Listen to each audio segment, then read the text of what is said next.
जय श्री राम व्यूवर्स। आज का टॉपिक है कि सच्चे मित्र कौन होते हैं। आज के इस कलयुग में हमें अपना दोस्त किसे बनाना चाहिए, वह श्री रामचंद्र जी ने पहले ही बता दिया है कि सच्चे मित्र कौन होने चाहिए। अगर आपका मित्र भी ऐसा नहीं है तो आप उस मित्र को छोड़ ही दीजिएगा। आज की कथा बहुत ही लाभदायक कथा है, इसे ज़रूरी सुनिएगा। इससे पहले वाली वीडियो में मैंने आपको बताया कि हनुमान जी के 5 मुख के क्या कारण हैं, हनुमान जी को पंचमुखी हनुमान जी क्यों कहा जाता है, वह बताया गया था। अगर आपने मेरी कथा नहीं सुनी हो तो जाकर के ज़रूर सुनिएगा।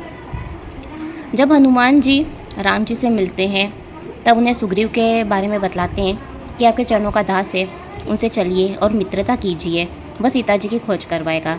इस प्रकार से हनुमान जी राम और लक्ष्मण जी को दोनों को अपने कंधे पर चढ़ा लेते हैं और सुग्रीव के पास लेकर के आते हैं। सुग्रीव ने श्री रामचंद्र जी को देखा तो अपने जन्म को बहुत ही धन्य समझा। चरणों में मस्तक नवा करके आदर सहित सुग्रीव मिले। लक्ष्मण जी सहित श्री रघुनाथ जी भी सुग्रीव से भेंटे। सुग्रीव के मन में ऐसा विचार उठा कि विधाता क्या ये मुझसे प्रीति करेंगे। हनुमान जी ने दोनों ओर की कथा सुना करके अग्नि को साक्षी देकर परस्पर दृढ़ पीठी जोड़ दी। दोनों ने हृदय से प्रीति की कुछ भी अंतर नहीं रखा। तब लक्ष्मण जी ने श्री रामचंद्र जी का सारा इतिहास कहा और सुग्रीव ने नेत्रों में जल भर करके कहा कि हे नाथ, मिथिलेश्वर कुमारी जानकी जी मिल जाएंगी। एक बार मंत्रियों सहित मैं यहाँ बैठा हुआ विचार कर रहा था कि तब मैंने आकाश मार्ग में जाती हुई पराय वश में पड़ी हुई विलाप करती हुई जानकी जी को देखा था। राम राम हे राम पुकार कर उन्हें वस्त्र गिराया।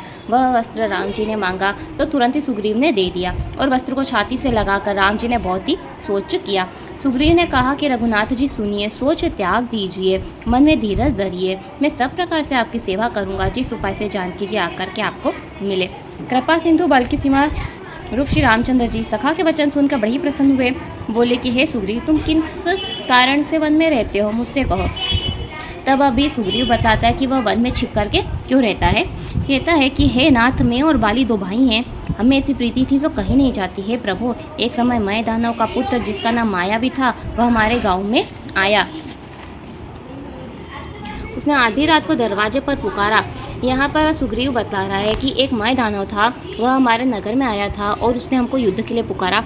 तब बाली उसके पीछे दौड़ा युद्ध करने के लिए और मैं भी भाई के साथ गया था। वह मायावी एक पहाड़ की गुफा में चला गया।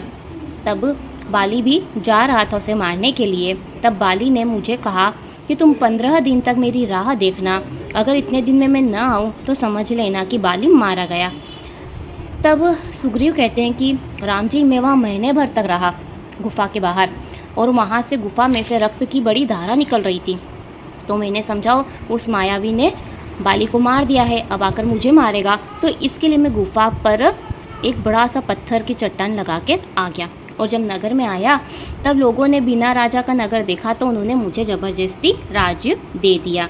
इस कारण से मैंने राज्य लिया और जब बाली उसे मार कर के घर को लौटा तब उसने मुझे देखा कि इसने मेरा सर्वस्व छीन लिया है। उसे ऐसा लगा कि यही शिला लगा कर आ गया जिससे कि मैं बाहर ना निकल सकूं और यहाँ पर आकर राजा बन करके बैठा हुआ है।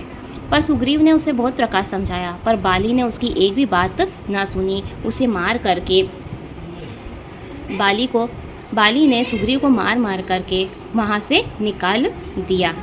इस प्रकार से श्री राम जी, मैं यहाँ वन में छिपा करता हूँ, बाली बड़ा ही बलशाली है, मैं उसे नहीं मार सकता हूँ। हे कृपालु रघुनाथ जी, मैं उसी के डर से सब लोगों में व्याकुल फिरता रहता हूँ। वह श्राप के कारण यहाँ नहीं आता है तो भी मेरे मन में भय रहता है। अपने सेवक का दुख सुन करके दीन दयालु रामचंद्र जी की दोनों विशाल भुजाएं फड़क उठी। बोले कि सुग्रीव सुनो, मैं बाली को एक ही बाण से मार डालूंगा, उसके प्राण ब्रह्मा और महादेव जी की शरण जाने से भी नहीं बचेंगे। जो लोग मित्र के दुख से दुखी नहीं होते हैं उन्हें देखने में भी बड़ा भारी पाप लगता है। अपने पहाड़ अभी यहाँ श्री रामचंद्र जी अपने मित्र के क्या गुण होते हैं, एक मित्र में क्या गुण होने चाहिए वह बतलाते हैं। यह आप ज़रूर ध्यान से सुनिएगा। अगर आपके मित्र में भी यह गुण है तो ही उनसे दोस्ती कीजिएगा, नहीं तो उन्हें छोड़ ही दीजिएगा। अब जो लोग मित्र के दुख से दुखी नहीं होते हैं उन्हें देखने में बड़ा भारी पाप लगता है। अपने पहाड़ के समान दुख को धूल के समान समझे और मित्र के धूल के समान दुख को भी सुमेरु पर्वत के समान न जाने। जिसमें स्वभाव से ही ऐसी प्रीति विचार नहीं है वह मूर्ख हट करके क्यों मित्रता करते हैं। यहाँ राम जी कहते हैं कि अपना दुख चाहे कितना भी बड़ा हो वह उसे छोटा समझे और मित्र का दुख भले छोटा सा क्यों ना हो लेकिन वह उसे दूर करने का प्रयत्न करे। जो अपने मित्र को कुमार्ग से बचाकर सुमार्ग पर लावे, अब उसकी बुराइयों को छुपा करके गुणों को प्रकट करे। मित्र का क्या होता है, कुमार्ग से बचा करके सुमार्ग पर लावे। जो मित्र अगर गलत रास्ते पे चल रहा है तो उसे रोके, उसे समझाए और उसे अच्छे मार्ग पर लाए। यह मित्रता का कर्तव्य है। लेन देन में कभी शंका न करे, अपने बल के अनुसार सदा भलाई करे और विपत्ति के समय तो 100 गुना प्रेम करे। वेद कहते कि सज्जन मित्र के यही गुण हैं। जो सामने तो मीठे मीठे वचन कहता है और पीठ पीछे बुराई करता है, कुटिलता रखता है, हे भाई, और जिसका चित्त सांप के चाल के समान टेढ़ा है, ऐसे बुरे मित्र को तो छोड़ ही देना चाहिए। इसी प्रकार से राम जी बताते हैं कि जो सामने तो मीठे मीठे वचन कह रहा है परंतु पीठ पीछे बुराई करता है, ऐसे मित्र को छोड़ देना ही चाहिए। मूर्ख सेवक, कंजूस राजा, उल्टा स्त्री और कपटी मित्र, ये चारों शूल के समान पीड़ा देने वाले होते हैं। हे सखा, तुम मेरे बल से अब सोच छोड़ दो, मैं सब प्रकार से तुम्हारा काम आऊँगा। सुग्रीव बोला कि हे नाथ, बाली बड़ा ही बलवान है, रणधीर है। सुग्रीव ने दुंदुभी राक्षस की हड्डियां ताल के वृक्ष दिखलाए। राम जी ने सहज ही उससे गिरा दिया। इसी प्रकार से श्री रामचंद्र जी ने सच्चे मित्र के यह सारे गुण कहे हैं। आज के इस कलयुग में सच्चे मित्र मिलना बड़ा ही मुश्किल है। अगर आपका भी कोई मित्र है तो ये कथा ज़रूर सुनिएगा और अपने मित्र में अगर ये गुण हैं तो ही उससे मित्रता कीजिएगा, नहीं तो मित्रता नहीं करनी चाहिए।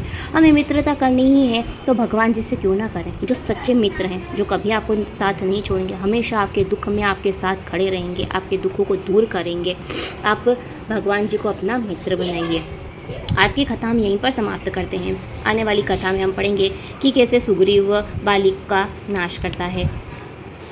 आज मेरे साथ राम कथा में जुड़ जाइए। जय श्री राम।